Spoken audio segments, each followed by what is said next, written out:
નમસ્કાર દર્શક મિત્રો, બ્રેકિંગ ન્યૂઝમાં આપનું હાર્દિક સ્વાગત છે. આપ જોઈ રહ્યા છો ગુજરાત ન્યૂઝ 24. સરહદી વિસ્તાર ધરાવતા પાટણ જિલ્લામાં વિદેશી ઘૂસણખોરો સામે પોલીસની લાલ આંખ. પાટણ પોલીસે બાંગ્લાદેશી ઘૂસણખોરોને ઝડપી પાડવા માટે ખૂબ જ મોટું સર્ચ ઓપરેશન હાથ ધર્યું છે.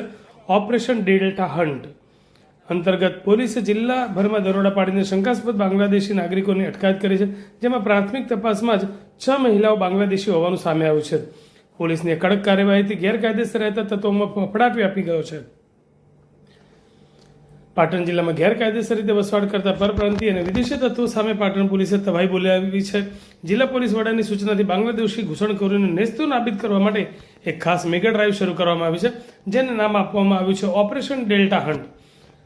આ ઓપરેશન એટલું મોટું અને ગુપ્ત હતું કે તેના માટે પોલીસે અલગ અલગ 25 જેટલી સ્પેશિયલ ટીમો બનાવી હતી. આ ટીમોને એક સાથે પાટણ જિલ્લાના અલગ અલગ 68 જેટલા લોકેશન્સ પર દરોડા પાડીને સઘન સર્ચ ઓપરેશન હાથ ધર્યું હતું. આ ઓપરેશન દરમિયાન પોલીસે શંકાસ્પદ હિલચાલ ધરાવતી 15 જેટલી મહિલાઓની અટકાયત કરી હતી અને તેમને પૂછપરછ માટે પોલીસ સ્ટેશન લાવવામાં આવી હતી.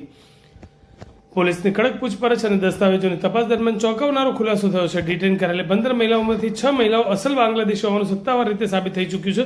આ ઘૂસણખોરો અહીં ક્યારથી રહેતા હતા અને કોના સપોર્ટથી રહેતા હતા તે દિશામાં હવે પોલીસે તપાસ તેજ કરી છે.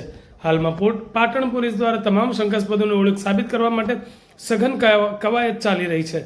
સાથે જ તમામ એજન્સીઓ સાથે મળીને જોઈન્ટ ઇન્ટ્રોગેશનની કામગીરી પણ હાથ ધરવામાં આવી છે. જોઈન્ટ ઇન્ટ્રોગેશનની પ્રક્રિયા પૂર્ણ થયા બાદ આ તમામ બાંગ્લાદેશી મહિલાઓને નિયમ અનુસાર ડિપોર્ટ કરવાની કામગીરી કરવામાં આવશે.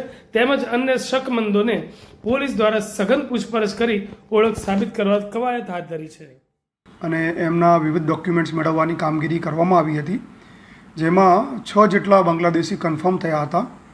અન્ય જે શંકાસ્પદ છે એમને વેરિફિકેશનની કામગીરી હાલ ચાલુમાં છે.